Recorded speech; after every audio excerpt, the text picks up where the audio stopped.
Nice. All lights are green? I think so. Let's do it. Let's do a podcast and hope it's okay.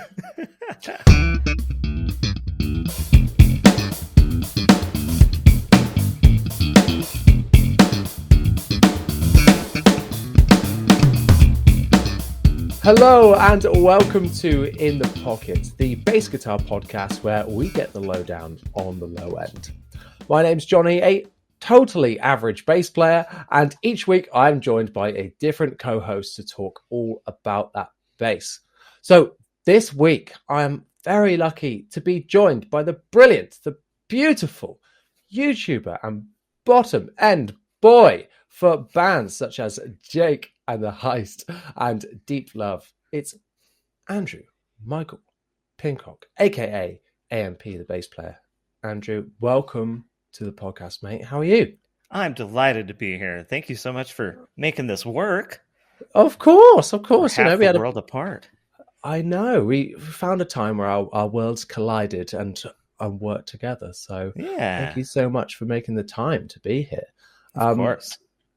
And yeah, for those that don't know, or I'm sure you do know, if you're watching my channel, you'll know Andrew's stuff, AMP the bass player. By the way, First time I saw your channel, I didn't realize that was your initials, and I was like, yeah, AMP that bass player. Nice. that is a pretty common thing. Like people like IRL will say, oh yeah, it's AMP over here. I'm like, that's not what I would. Okay. Well, and I just realized I totally shot myself in the foot with like SEO. Like, oh, absolutely, amp, bass. Like, no, not bass amps. I want the guy. Like, nobody's ever gonna find me. But whatever. I've made my bed. I'm gonna sleep in it. You should have just gone with Pincock, the bass player. Nice. No, in fact, I avoid my last name quite a bit because I just think it sounds weird. Hey. So like when I get introduced on stage with my bands, I just say just Andrew. Andrew is fine. Just Andrew. Mine is not much better. I get called. Growing up, I was Rubber Jonny Dibble, and that is not a name you want to be called. I've unleashed that onto the world now. I've never said that before. Well, we'll edit that out. Nobody can know. Exactly. I can edit in. I could edit in like the most wonderful compliment about myself in place there, and they'd be like, "Wow, that's a really great name that they used to call you, Jonny the Great." Yeah. So each week, we like to get to know our co-hosts on here by asking them 3 simple questions that normally ends up taking the majority of the podcast. So, feel free to go hell for leather on these ones. So the first question is 3 simple words to describe your bass playing. 3 words. The first one that springs to mind is adequate. Maybe, let's see. Another word would be overambitious. I do notice overambitious. You can hyphenate it. I don't. Sure. Okay. We'll let it slide. And then I think the last one would be improving. That's really not, very modest list there. I thought you were going to be like really, really great. 3 words. No, I mean that's what it is. Yeah, well, if you're not your own worst critic, then you're maybe not like listening to yourself very much. And well, why do you think of my intro? I say a totally average bass player because that's self-awareness. That's probably the best quality that you can learn just as a human is self-awareness. Like, where am I occupying space in this world, and like how are my actions being perceived? Like, I started taking bass lessons for the first time in my entire life this year. And in like that level of just like really listening to yourself and then like listening to other people, like you start to see that gap between like where you are and where you want to be, like really fast. Absolutely. And I think like it does take a certain level of, like, say, self-awareness to go, I'm going to take lessons, because you might think I would think to myself, oh, that's admit defeat to myself that I need lessons, but really, you could be the best player ever and still benefit from a lesson from someone else because you're just learning from other people. Yeah. If you're not the best bass player in the world, you can always learn something off someone else. Oh, absolutely. Absolutely. What's the Bill Nye thing? It's like everyone you meet knows something you don't. I love that. Yeah. The fellow that I was taking lessons from, Denson Angulo. He was the guy in my acoustic bass video, but he's a PhD in bass. Like this guy's whole entire like professional career and education is bass. He still takes lessons from people. Yeah. Like there's always Dr. something to Bass. Learn. That's so cool, being Dr. Bass. Yeah. Well, that's my goal for the future sorted. So those 3 words, I love it. Adequate, is that because you're like filling the role, doing your bit, or? Yeah. Well, I was just actually listening back to some footage from my gigs over the weekend. And, I hear all these little things that I could do better, but I just know, like, on the whole, like, yeah, I'm doing exactly what I need to here. Absolutely. And, we'll hear a bit of your playing later on, and people would have heard your playing in your videos. You're a fantastic bass player, mate. I love your work. So before your head's too big to fit on the screen, what is your number 1 bass? Oh, it's got to be the Serek. The Serek Lincoln. I mean, it's just everything about it is perfect, and I just cannot like believe. Like every time that I pick it up, it's just like it feels like I've been playing this thing my whole life, even though I've only had it for a couple months now. Like everything that I could have expected from that bass is just incredible. I'm wearing the shirt right now too. I did clock that straight away. Yeah. I was like, yeah, somebody who wants an endorsement. I wish, man. That's funny though that Serek doesn't do endorsements. You can be like a Serek artist, but it doesn't give you a discount. You just get to be on their website. Nice. Well, because they're all custom, aren't they? The Sereks. Yeah. Well, not like truly custom. They're kind of in a funny spot because like they have their models and they have options, but like there are limits to what they want to do, right? Jake is actually like, okay, when you put a deposit in, no more changes. Because people were getting like, oh, could we also add in a third pickup, or like, I mean, yeah, you're like, oh yeah, let's just go back to the drawing board, shall we? Start again, reroute it. But that it looks so cool, and I love just that like deep reddish color that's on it is beautiful with like gold highlights. I'd never been that interested in them until you got yours, and since then I've been like, okay, I'm listening now, like I'm paying attention. What a beauty. Go and check it out on Instagram, everyone. First plug, at AMP the bass player. So the last question is, and it's quite a big question really, is why did you pick up the bass? What's the story? So like a lot of bass players, I started out on guitar. I guess technically before that, I started on piano. My mom had all of me and my siblings playing piano from the time that we were 8. I think we started lessons, so like first grade. And then when I was like 13 or 14, I got a guitar for Christmas, and I loved it. I was spending like 4 to 6 hours a day playing guitar. Like I immediately like down tuned it to like drop C sharp so I could play System of a Down. Like I just loved it. And I thought guitar was like the easiest thing too. Like having all the fine motor skills from piano and just enough like musical background. Just like I just went for it. I loved guitar. That was my whole thing. And then I got with some friends in high school, and my other buddy was also a guitar player. And then I had a friend that was a drummer. You see the dilemma. So my drummer friend had a bass set up, and so I just like, whatever. I guess I'll play the bass, and we started hashing out like Nirvana covers and whatever. And at that point, I hated bass. Didn't want anything to do with it. It was just like I want to be the flashy guy playing guitar out front. I don't want to be sitting back here only a 4-string, and like I just like really didn't take to the instrument at all. And I graduated high school, and then I was going to college in another town, and I went into a music store, and I just happened to pick up a bass. Just, why not? I haven't played bass in a while. And like 30 seconds, someone comes up, it's like, hey, you want to be in my band?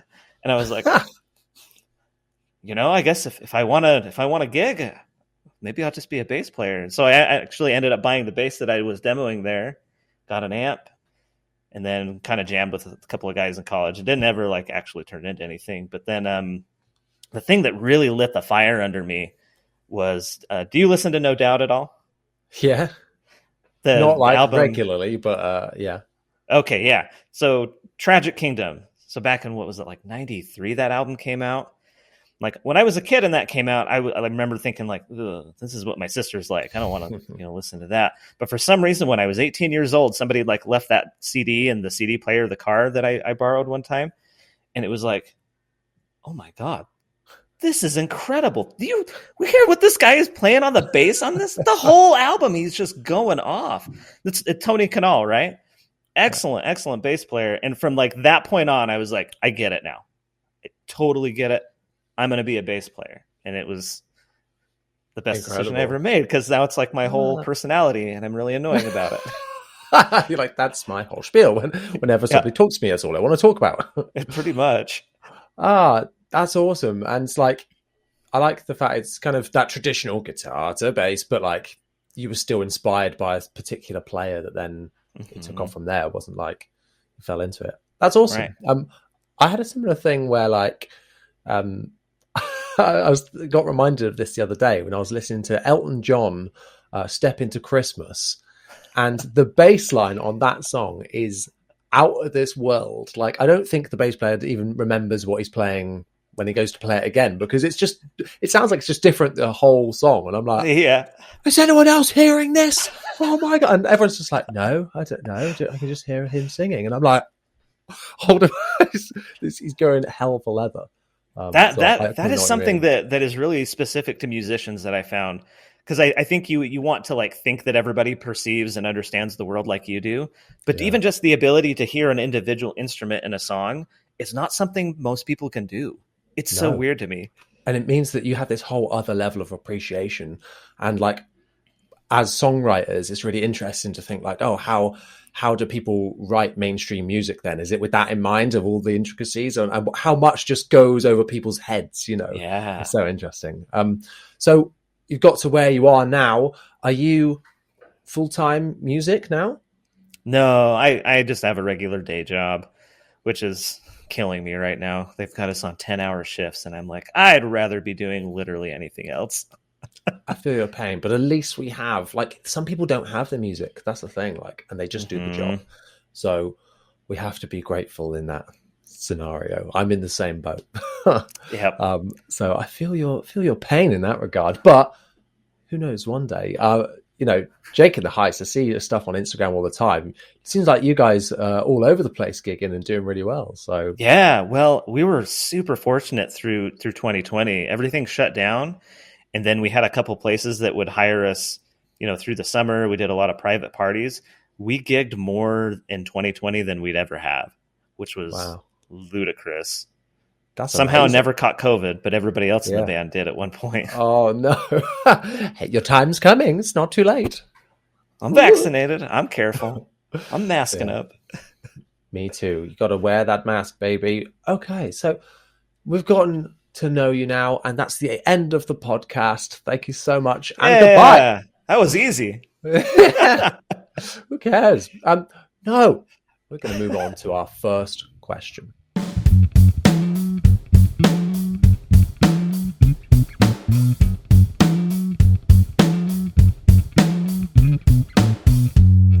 So our first question comes from Dave the Bass on YouTube. It's an actual bass, which is amazing. I don't know how he's typing. Says, very simply, OLP versus Sterling. Which is the better Music Man clone? Now, OLP, does it stand for Official License Product or something like that? Yep. They were real creative with that one. Yeah, absolutely. I only learned that recently and was like, was that a joke? It's like surely this forum's having me on. But no, that is what it's called. Mm-hmm. And Sterling actually stands for super terrific, everything right, lovely, interesting, never good. Tripped at the finish line. Yeah, so OLP basically it's like the old version of Sterling, really, isn't it? Where they were licensed out by Music Man to make copies, basically clones of their basses, and obviously they're not around anymore. But you still see them cropping up second hand all over the place, and they're still pretty affordable. Like here in the UK, they're like £200 to £300, I think. What's the kind of average market like for you? Yeah, that's what I've seen, like 200 to 300. They used to pop up quite a lot more like 3-4 years ago, and I haven't seen one in quite a while. I've actually never played one, so I really couldn't say one way or the other whether or not they were good. I heard such mixed things. Yeah, that's exactly the same as me. Weirdly, I see a lot of more of the 5 strings popping up in the UK. Don't know why. Oh, weird. I don't even remember that they made the 5 strings. They always kind of sounds like the electronics are a bit weak. I always think kind of seems like it seems like a rip-off Music Man. I always think I don't have a glowing opinion of them, but that being said, like you said, I've not actually played one, so they might be fantastic, and I'm sure they are really, really good for the money. But I very much detached them from Music Man and don't think they're really that comparable. Sterling are kind of different beasts in that, you know, you can get a Sterling that is what the sub range is around £300-400 here, and then you can go all the way up to the more expensive ranges. You're getting over £1,000. You know, you're getting up to American made prices, but all made in Indonesia. So you know, because now they're kind of like the Squier to Fender, whereas I don't know if OLP was ever really considered the Squier to Fender for Music Man. No, not really. It was like, you're going to copy our basses and we're going to say we're okay with it. Yeah, exactly. It's like, you do your thing, but make sure they're not as good. Don't make them as good, please. They probably didn't have to tell them. No, exactly. I would, that being said, I would really like to try one, because although like I don't really have a glowing opinion on one, that's just come from purely like speculation and reading stuff online. And like you said, there does seem to be like this love-hate towards them. I think like some people sing their praises and are like, these are the best things ever, and then some people are like, yeah, like they're okay, they're fine, but like don't expect the great American made feeling from a you know, a normal Stingray from Music Man. So which is better? Which is a better clone?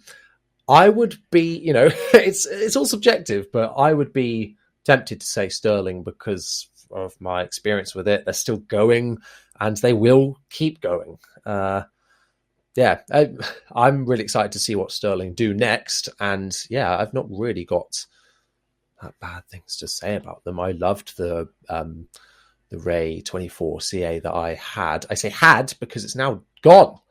I've sold my Stingray. Which don't know really how I'm feeling about it, to be honest. I feel like there's a gap in my life now, honestly, and I'm already looking at new Stingrays.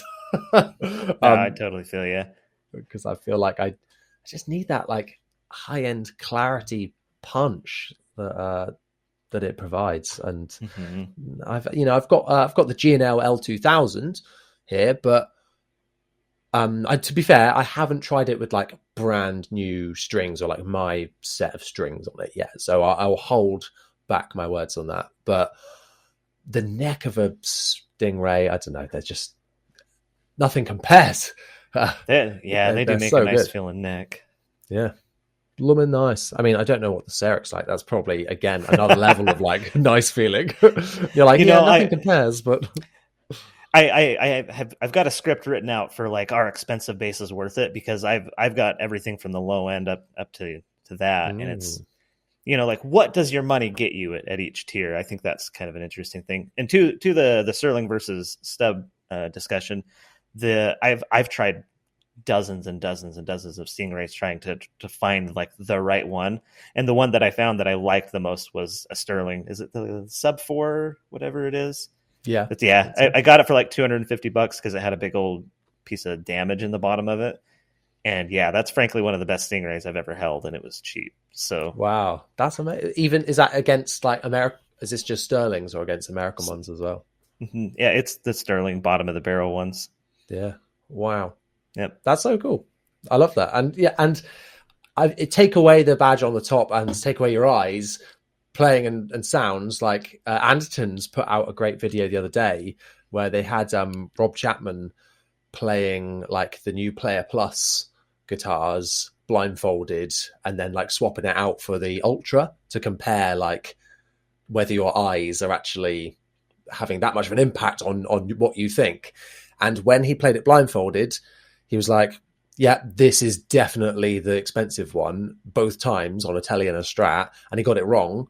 And then when he had the blindfold off and tested it, he was like, yeah, this is definitely the cheap one that I said it was the cheap one. And he was wrong again, so it just shows. And he's got like him or not, he's got an incredible ear. Yeah. And it just goes to show how much your eyes impact that. So, and anytime anybody asks like, what bass should be my first bass? And the best advice you can get is get one that you think looks cool. It doesn't matter what kind it is. Yeah. Like just get 100%. One that inspires you to play. That is the most important thing. Tones, that is always what I whatever, say. Forget about it. Just 100%. And like you can offer advice like, get something passive or something that's simple and all this, but I think that is the most important thing. I think that's the most important thing for me now. Right. I love it because I love the aesthetic of guitars and just like having them on the wall. Obviously I love playing them, but it goes beyond just beginner. I think that like you've got to have something you think, damn, I want to play that right now. I'll see guitars online that I'm like, yeah, that looks so good. I know how it's going to sound, and I can just, it inspires you to play differently, even just the look of it and the feel of it. So yeah, that's stunning advice, darling. We've gone on a whole roller coaster there on that question, and we probably haven't even answered it. So that's fine. That's what people tune in for on this podcast. So let's move on to the news.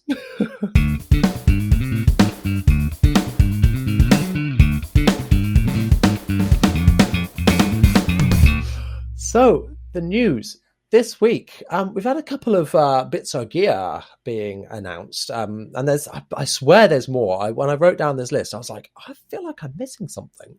But we'll go through them and see if I remember throughout. I might be lying to myself.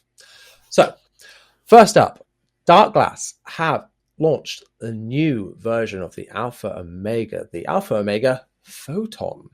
Now, basically, it's their Adam pedal, but the Alpha Omega circuit instead. It's very much the same looking as the Adam, which was Nolly's signature distortion and fuzz and everything in one pedal, but they've done it with the Alpha Omega, which I think is interesting and not disappointing. But when I saw them say Photon, I was like, oh, what is this gonna be? This is so interesting. Wow. Like you're a good company or good at marketing when you make everybody think that when they launch something. They're like, oh, what's it gonna be? And I'm not that much of like a Darkglass fanboy either, but I was still excited. And when they said it was that, I was like, oh, is it? Okay. Oh, but that's still pretty cool, to be fair, thinking about it. Now, I actually don't know the complete ins and outs of this, but I do think it is a good advancement on the Alpha Omega, even the Alpha Omega like Ultra, because for those listening that might not know what it is, the Alpha Omega is two distortion like settings, two different distortions in one, and you've kind of got a blend knob that you can go between the two, the Alpha or the Omega, so you can kind of get a whole range of sounds really out of this one blend knob.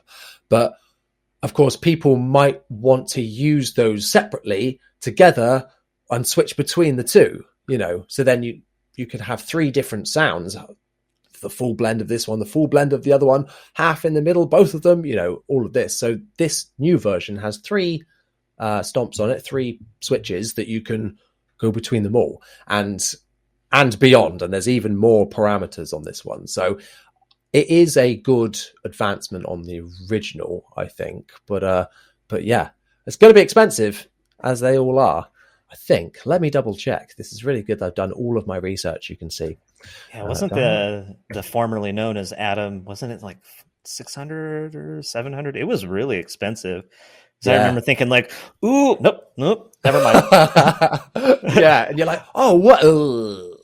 Okay, so I can see that the Photon here is, it's about the same price. It's £444. British pounds sterling, and the Adam is about the same price, a little bit more expensive maybe.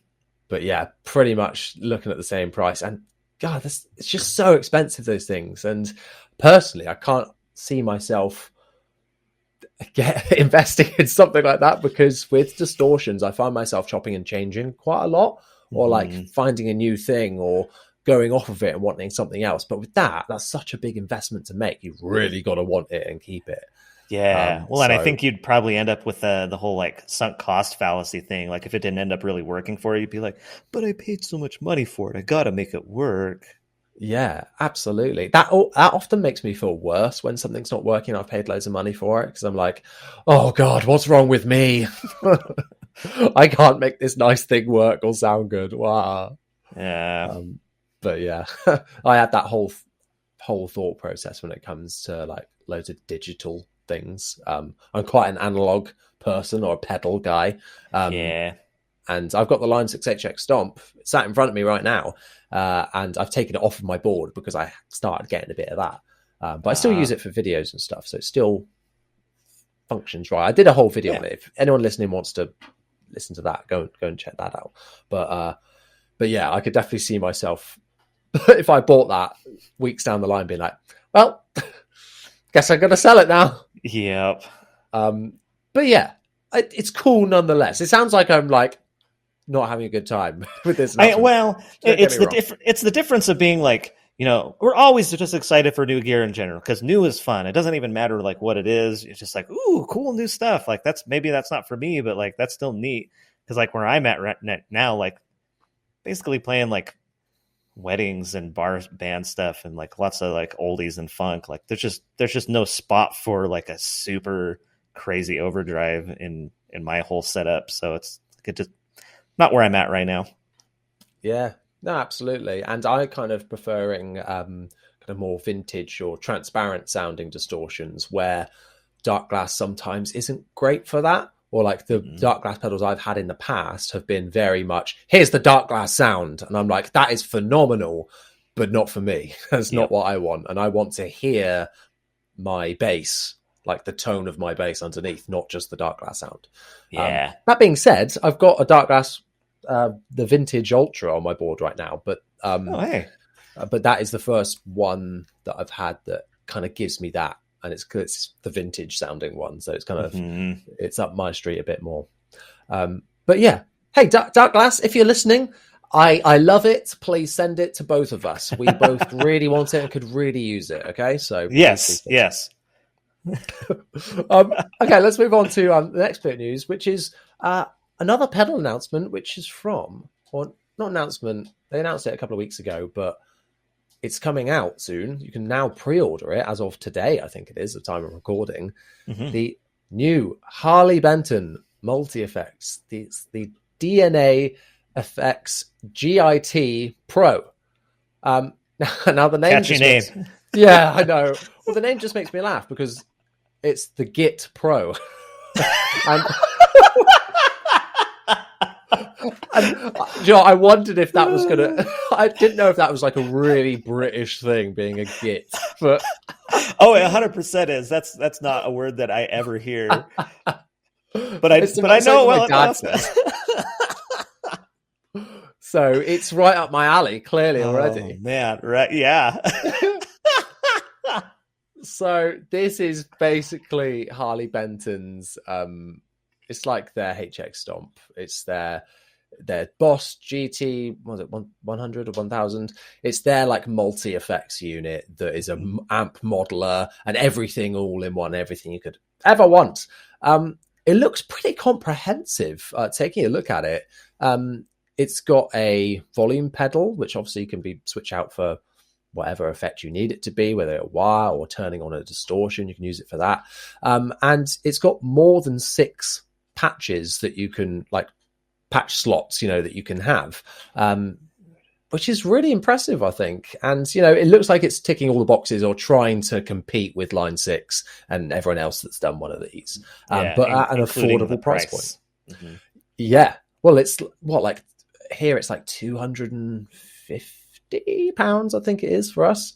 Yeah, right around there. And so it's actually a bit more expensive than I thought it would be. But I feel like Harley Benton are slowly like upping their prices a bit based on their reputation that they've built up, which is, fair enough. And obviously prices are going up as it is, so, manufacture and ship things across the world. So I get that side of it. And I'm not moaning about the price. It's bloody cheap for what it is, I imagine. What's worrying me is that I've put it in here as a news item, but there's yet been no mention of bass on this thing. Now, I think that they would be very silly not to have it feature bass stuff. But of course, the guitar market is, their main cup of tea. That's what they're mainly working with. But it's got 58 amp models in there, I believe, which is quite a lot. So I imagine there will be some bass versions in there, like even if it's just like an Ampeg, a Mark bass, an Aguilar, like the main hitters, if you like. So I really feel like hope it does. As long as there's at least one bass cabinet model, you can make any of those amps work. That's what I found with a lot of digital stuff. Like I work with Amplitude quite a lot, and any of those amps will actually sound pretty good for bass as long as you have a bass cabinet to work with. Yeah, that's right. And you can load in your own custom IRs into this thing as well. So if you had an IR of a bass cab that you've captured or something like that, then you can use that. So there will be ways around it. But yeah, it's exciting because I want to see what it's like, and I really hope it's good. But they're being quite, I don't know. I would have thought they'd be like for guitar and bass, but they haven't mentioned that. And all the demos they put up have just been guitars, and I'm like, oh, please think of us. Don't forget us, little bass players. Oh, we're just so sad. But yeah, that's all my news items for this week. If anybody sees any news items or something's come out that's brand new and like, oh my God, we need to hear Jonny and co-host talk about this on the podcast, then please send them to me, tag them to me, connect with me, talk with me on Instagram at Jonny Dibble. Just send them over and we can talk about it. So yeah, let's move on to the next question.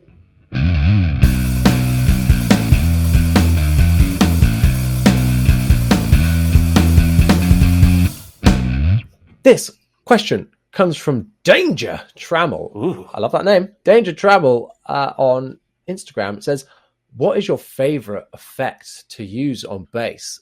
Quite a wide open question. I'm quite a simple man. So Andrew, I'll let you take the floor first on this one. Favorite effect, if you had to choose.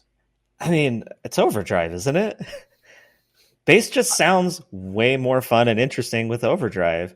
I mean, yeah, and it's usually like an always on subtle sort of a thing. Like I've had a Tech 21 VT bass on my board for over a decade at this point, and like that's the sound I want.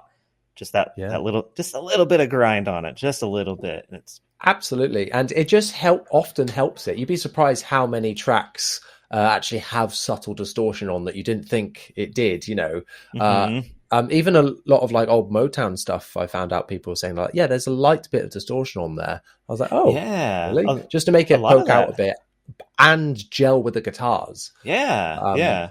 They really overdrive like the compressor or something to just give it that little bit of edge.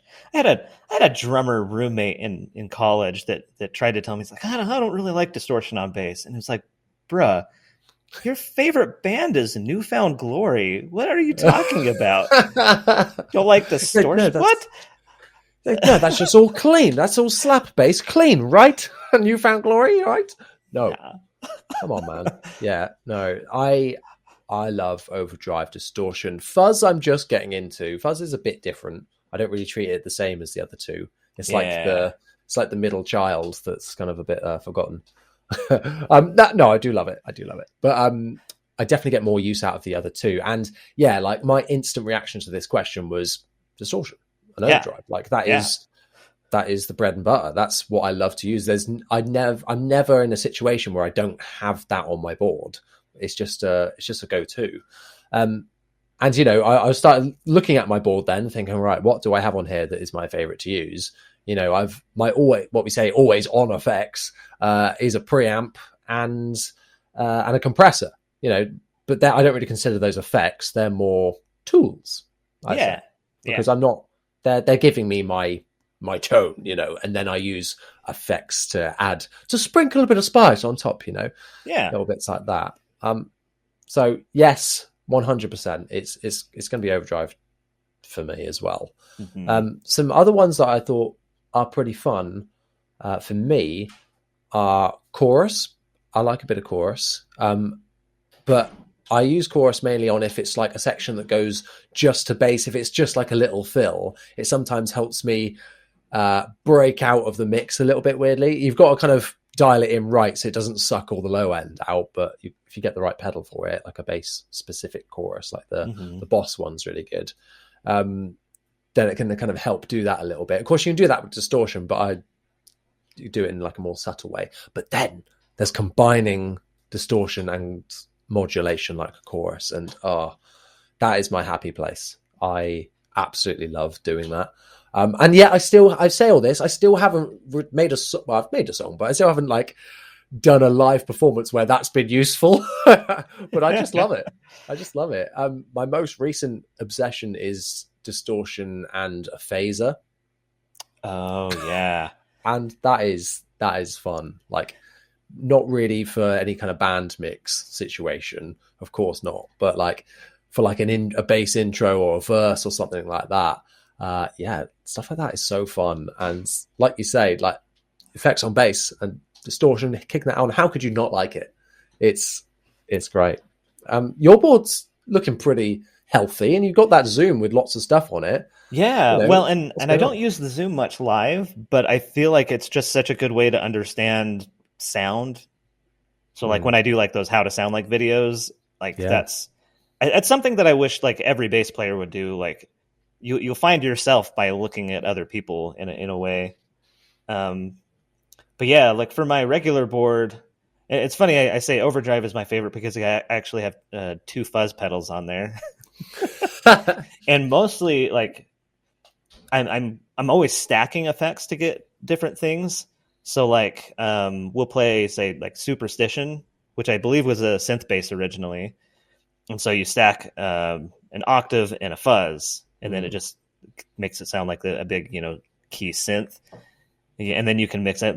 There have actually been nights where I look down at my board and I realize I have every single effect on right now. That's fun.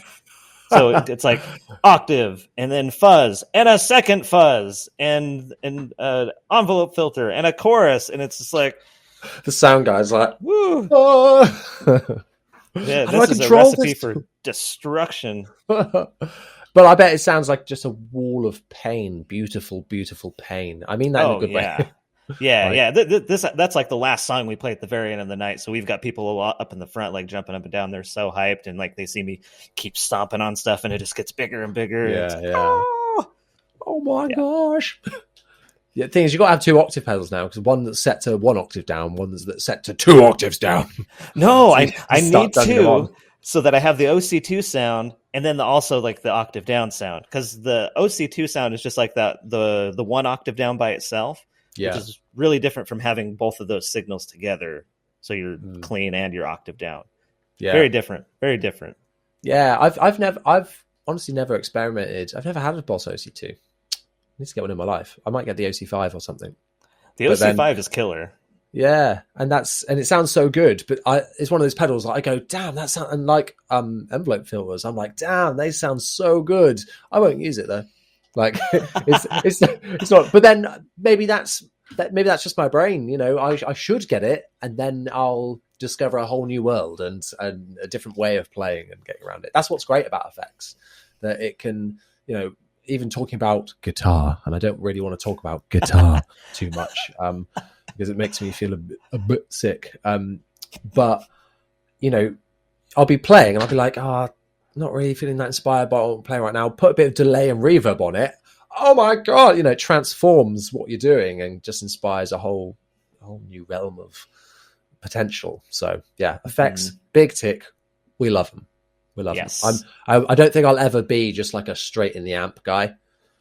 I liked that kind of bit of a processed sound, especially with like a preamp on there that I can control the mid range. And of course you can do that on an amp, but yeah, No, I like pedals. Yep, I'm addicted. Gotta I have think them. you say I'm a dick. Oh, that I'm a too. pedal dick. And with that, let's move on to our next segment. So this segment is probably my favorite segment. It is called That Tone You Own. And each week, whenever I've got a guest on here, I'd like to ask them to bring along a tone of theirs that they consider to be their signature sound, or just a tone that they're really enjoying at the minute from their setup. So Andrew has sent me this clip of him playing, and we're going to have a little listen to it right now.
This is where I'll input the track, and everyone's ears will be blown away. Like, oh my God.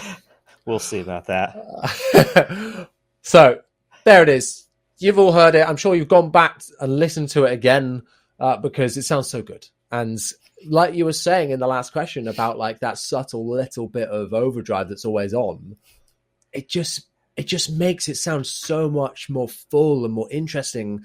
And I can hear that it's on that clip, and it sounds so good. So let's break that clip down. So starting off with the bass, I'm guessing that's the Serek. 100%'s the Serek. I thought it would be cool to bring the G&L in, because you and I both got the I thought you were going to say the Glary. The same. The Glary. No.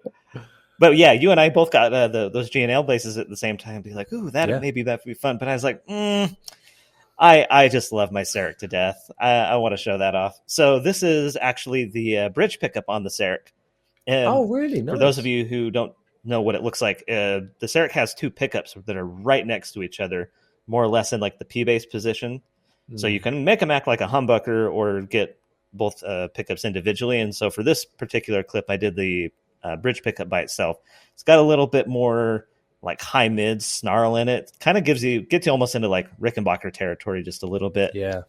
So it's just like has this nice little high mids clarity in it that I quite like.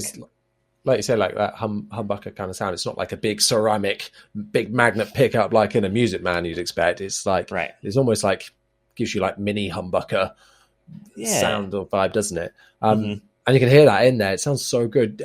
Talk about those pickups. Is there much? You said they're so close together.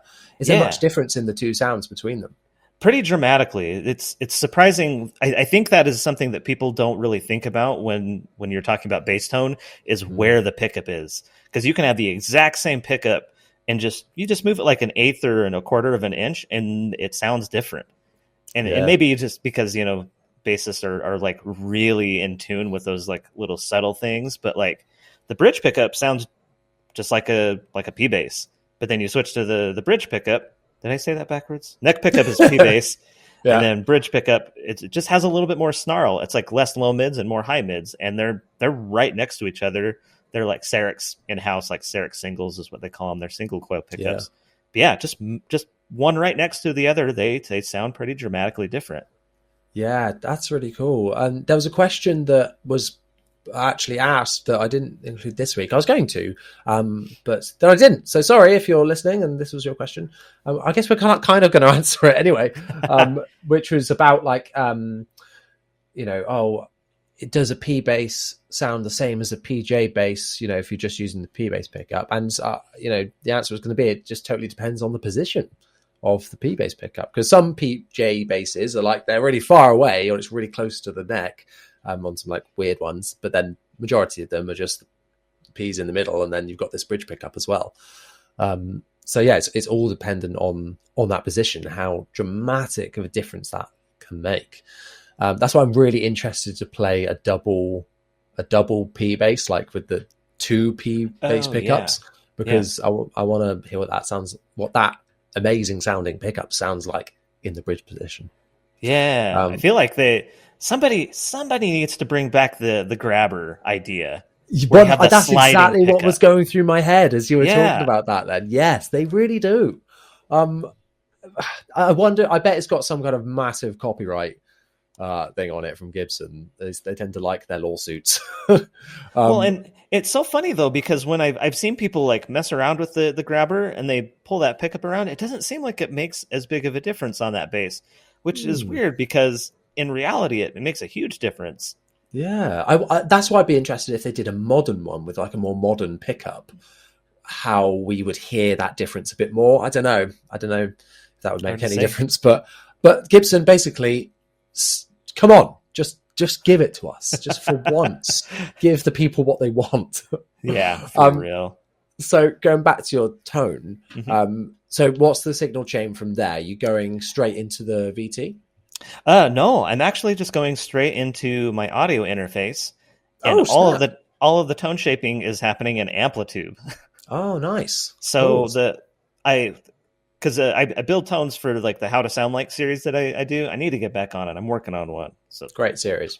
But the tone that I built for my Mike Dirnt video, so it's the Green Day sound. So if you stick a P bass into it and like, hammer on it with a pick, you get that classic like pop punk sound, right? The really grindy, in your face sort of P bass sound. What I found is that sound is just what I want to sound like. And it like mellows out when you play fingerstyle, and then it just sounds like, ooh, that's really nice. And you would never believe that that's just free software. Like, that's just all the tools they give you for free with Amplitude. That's so it's basically cool. Just like a Fender Bassman into like a 115 bass cabinet, and that's it. No effects on it at all. No compression, no overdrive, just the amp in the cabinet. Wow. So when I was like, there's a bit of overdrive on there, it sounds great. You're like, there's nothing. It's just the amp.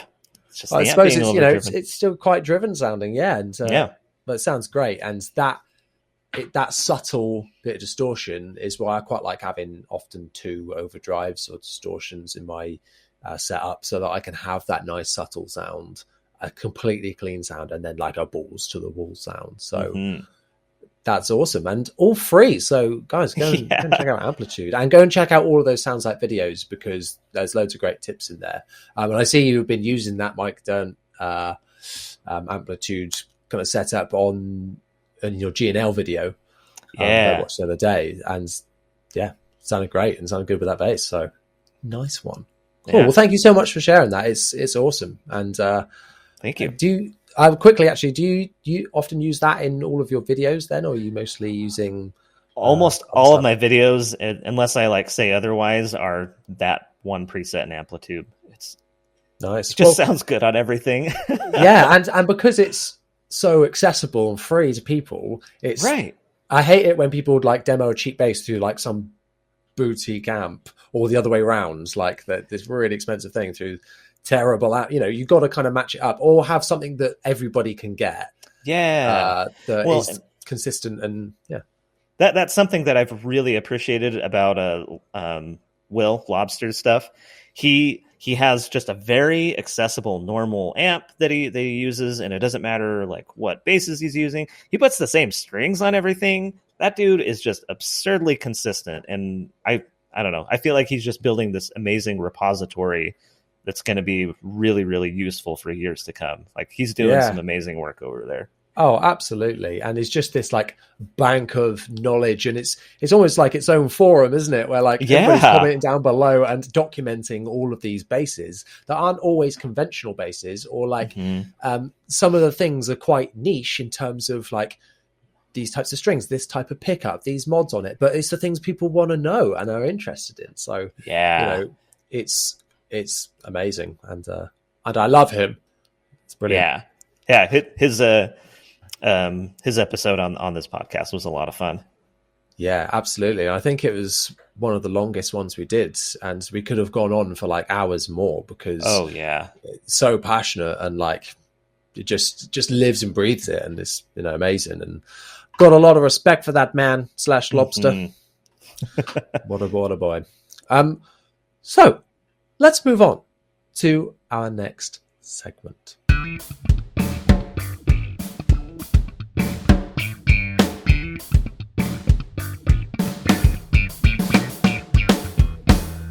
So this is the last segment of the show. I can't believe how quickly we've got around to it. And it is the big bass debate. And the big bass debate is put together. It's just a question someone's asked.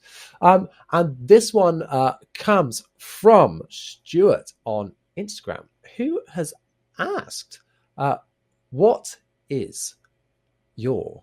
Oh, for flipping it. I'll get this right next time. Just talk amongst yourself. Hey, great bass debate. Take 3. Hey, make up your own one if you want. That's fine. I don't care. Do what you want. Okay. It is the big days to... Oh, fuck my life. This is literally what it's like filming a video in my for me, because it's like, oh god damn it, right, okay, no, just leave all the mistakes in. And with this, I can't leave the mistakes in. Or maybe I will. Who knows? Sidebar, I actually love your editing style. Like I feel like that just humanizes the whole thing so much, and it's just so hilarious. I love it. Like I always like, okay, this is not clean and professional. We gotta cut all that shit out. But you just like embrace it, and I love that. It's so fun. That's the thing. Like you're on your videos. I was watching a few today actually, just to refresh my memory of a few things in your videos that I remember. And I was like, he's so good at like single takes of just talking and making a lot of sense. And nope, it's very heavily edited. But like mine is like, it's like it's like one word cut because I just I don't plan anything. I just set it up and go. Oh yeah, me turning around and looking at the bass and going so the strings on this, the neck is, I do that. That's me too. Except I'm looking at a script because I write almost everything out word for word when I do stuff. Oh, and then I try and perform it. Absolutely. Yeah. Whereas I just make it up as I go. So the big bass debate this week comes from Stuart on Instagram, who has asked, what is your least favorite bass from a brand that you love? So this isn't guilty pleasures. This is like the opposite of a guilty pleasure, I suppose. It is a innocent... What's the opposite of a pleasure? An innocent aggravation. An innocent aggravation. Beautiful. Right? So this is the opposite? I don't know. It is now. This is the innocent aggravations of the bass world, where we like the brand, say like Fender. I love Fender. Fender, great, but I hate the jazz bass. That's not mine. That's not mine, by the way. Oh yeah. I feel like you can't. There's nothing I hate from Fender. No. I've written down a few of mine that I could think of, and I had to do a bit of looking up as well because I thought like, what brands I actually like love and think. And I had a look through their catalog, their current lineup, and thought like, oh yeah, I don't really like those. But then that maybe just speaks for the diversity of their lineup. I'll go first. My first one is, we were speaking about Music Man earlier. I flipping love a Stingray. I am impartial to a Sterling, as in the bass body shape, the Sterling, not the brand. Don't mind a Sterling. The Bongo, no, hideous. Not for me. Yeah, not for me. And thinking about it as well, the Big Al. again, not for me. I actually dig the Big Al. Yep. That's fine. I can kind of, I don't mind the Big Al guitars so much. Sorry, I said the word guitar again. But back to the bongo, it's just a big toilet seat, and I cannot get on board with it. And there'll be people typing and giving me death threats now because they'll love the bongo, because people love the bongo. They do.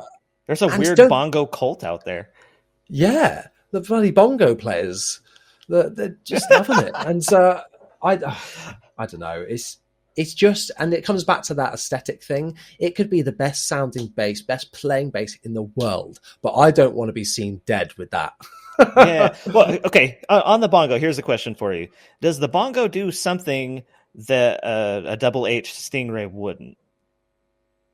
Not that I'm aware of. Isn't it basically the same pickups and preamp and everything? Well, I think so. Now we're looking like real chumps if it's not.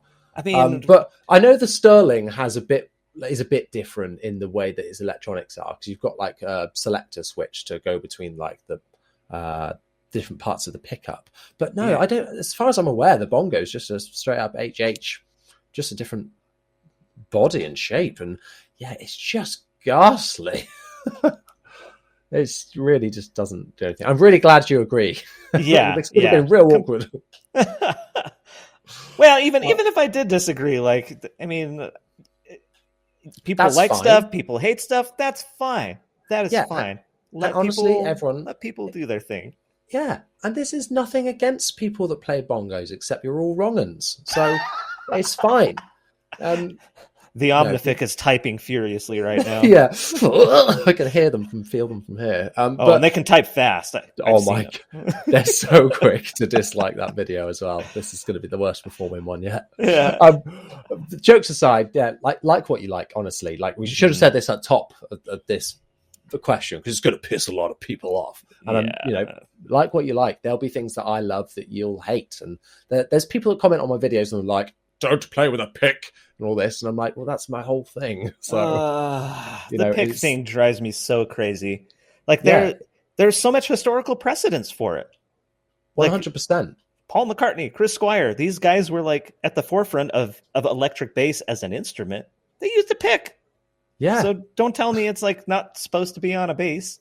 I know, and there are just certain things and tonalities that you cannot get out of your fingers that they're present with a pick, and there are certain genres of music that it's prolific to have a pick. You need it to get the certain sound or style that you're after. Or if you're doing like big chugs or lots of breakdowns really tight with the guitars, 9 times out of 10 these people are playing a pick, because that's how they're getting that articulation.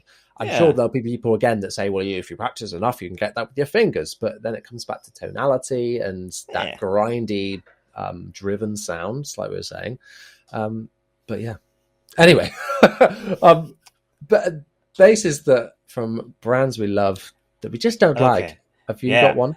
The first one that sprang to mind, being the Serek fanboy that I am now, I don't like the Sacramento. Oh, it's his. Wow. It's his. I think it was one of the first basses that he ever designed, but it's a semi-hollow, so it's got like a chambered upper. The upper part of it is chambered, and it's kind of his little love letter to like a 4001, like a Rickenbacker. Yeah, I don't dig it. Not for you. No.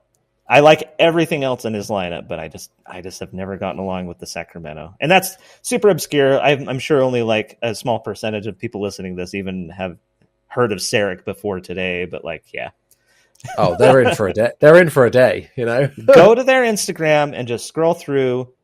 It's a thing to behold. Those guitars are so cool. Well, guitars is basses. They're basses. They don't. I think he's made one guitar. I know. You have to. Yeah. Can you bleep out every time you say guitar? That would be funny. Absolutely. But we need a word that's got like ing on the end, so then it just sounds like we're being naughty boys.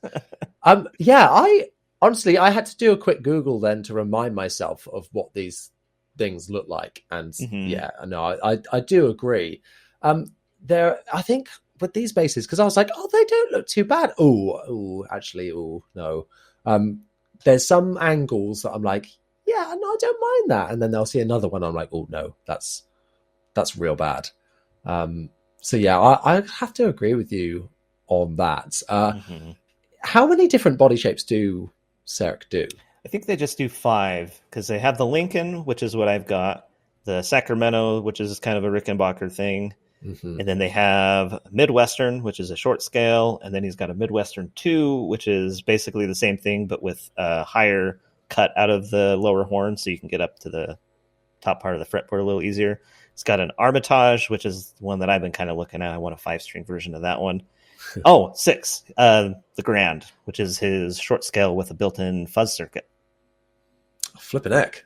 Didn't know that was a thing. Nice. Yeah, they're neat. He doesn't do those made to order. He does a big batch of them and then sells them off. Sure. So you actually can't order that one. Interesting. Couple up on Reverb though if you wanted to check that out. Nice. But they're very expensive. Sounds really cool. Yeah, I was going to say, I bloody bet. They're probably more used, the older ones, than they are bloody getting one new. Yeah, well, and they seem to hold their value. They're still going to run you like $2,500, which is a lot. People keep telling me it's worth it though, right? And I'm like, I don't know. I actually don't. I love this bass to death, but I mean that's a lot of money. That you said it yourself. You are an owner and a lover of this bass, but you still admit that, and I think that is like honesty at its best. That there will be people out there that will be like, it can be nothing but 1970s or 60s P bass made in Japan, made in America. It has to be this, and you're like, well, no, and I'm still not sure if it's worth it. That doesn't mean I don't love it. Yeah. I think you're spot on there, mate.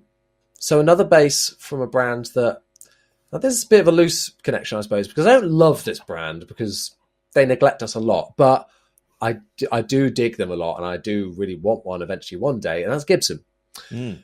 Because I love the Grabber, I love the Ripper, I love a Thunderbird. I hate the SG. SG bass, not for me. Yep, not for me. I don't agree with that. Like the sound at all. Just, I don't know, those humbuckers or the pickups that are on there, the different configurations you can get, never do anything for me. Regardless of whether it's an Epiphone actually, or straight up to the crazy expensive Gibsons.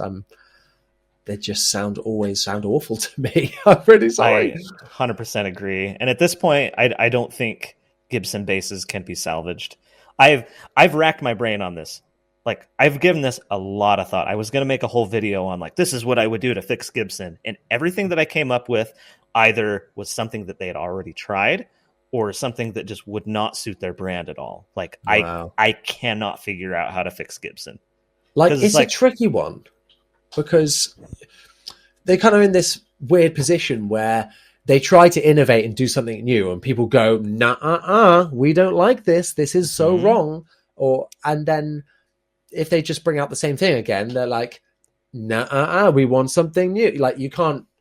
And Fender kind of starting to slip into the same lane where you can't please everyone, and then you almost piss everyone off at the same time. Well, the benefit that Fender has is they have a big enough market share that they can afford to experiment a little bit.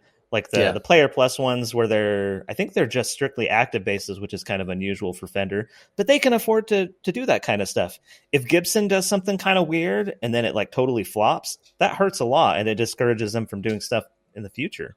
Yeah. And especially when they've got Fender have got a whole range of price points from based on where they're made, made in Mexico stuff, made in Japan stuff, made in America stuff. And then Squire aside, we'll kind of treat Squire and Epiphone in the same camp.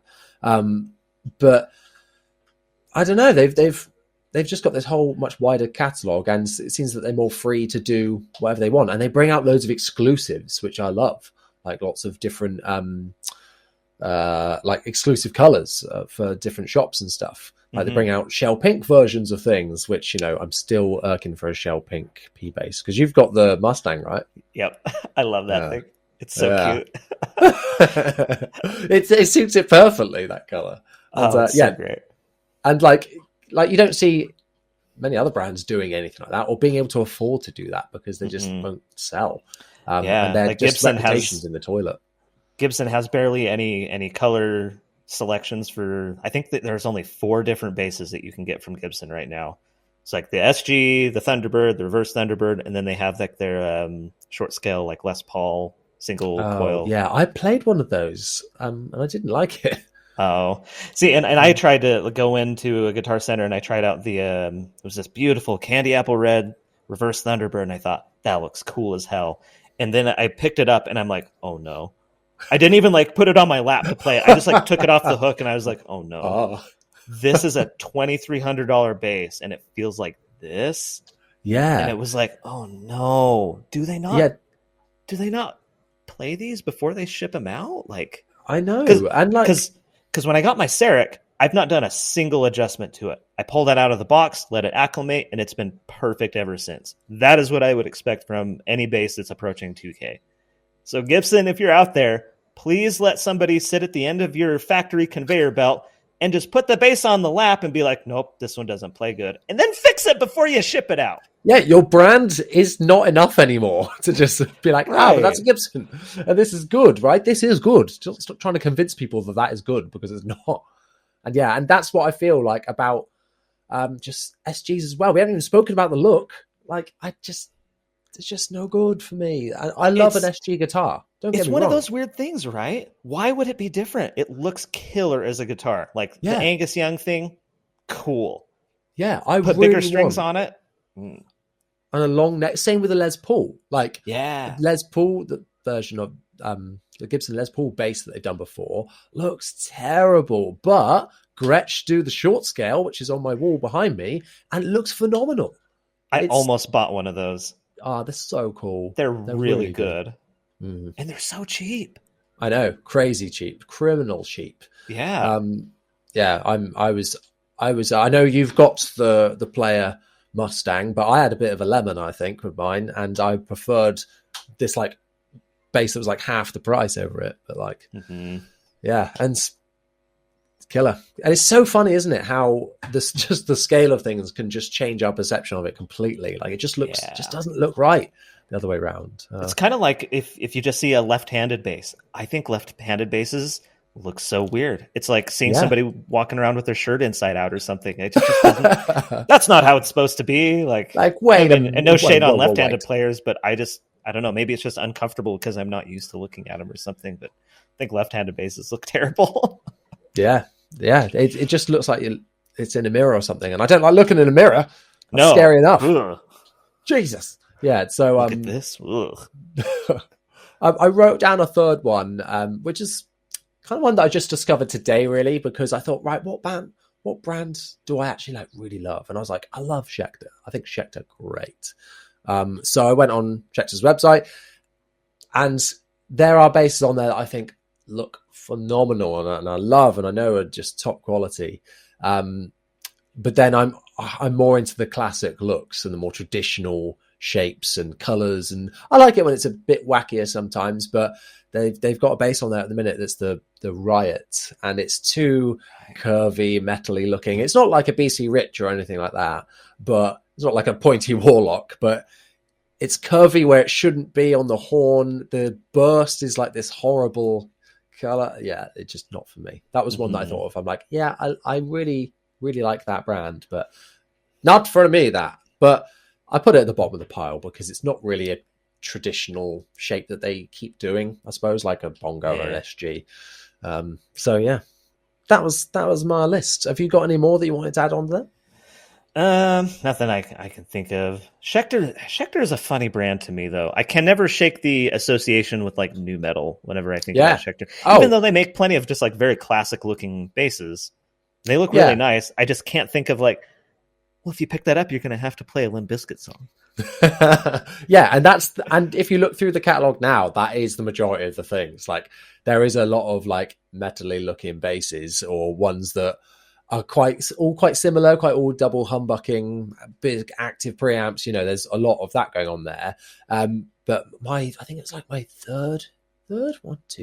fourth ever bass was a Schecter Model T, which was a PJ configuration, quarter pounders, Seymour Duncans in there, and man, that thing was phenomenal. And like the more traditional side of Schecter, I absolutely love. And I had a jazz bass from them last year, which was really, really nice as well. Another one I regret selling, actually. That's been a key thing of this year. Lots of regrets. That's the whole thing with music, is that it's very exploratory. You have to experiment. You develop your own taste and your preferences, and the only way to do that is to just try stuff out.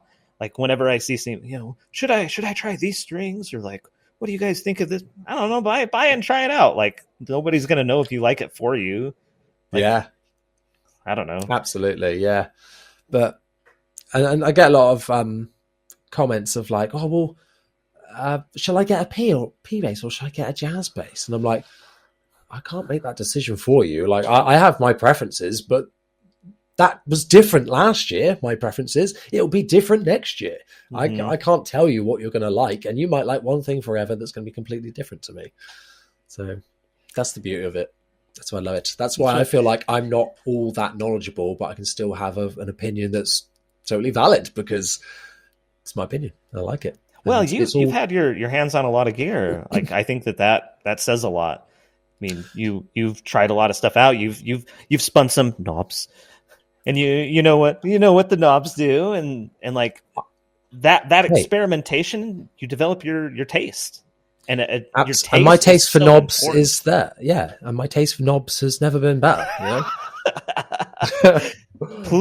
Please make a knobs t-shirt. I will be first in line to buy a knobs t-shirt. Honestly, like I really need to get on that because that would be phenomenal. I'm sure there's like so many other. If I just put out a poll of like, what should I put? There'd be like all these things that I do in videos that I didn't even realize, and people are like, yeah, that. I'm like, oh no, I've carved this brand for myself.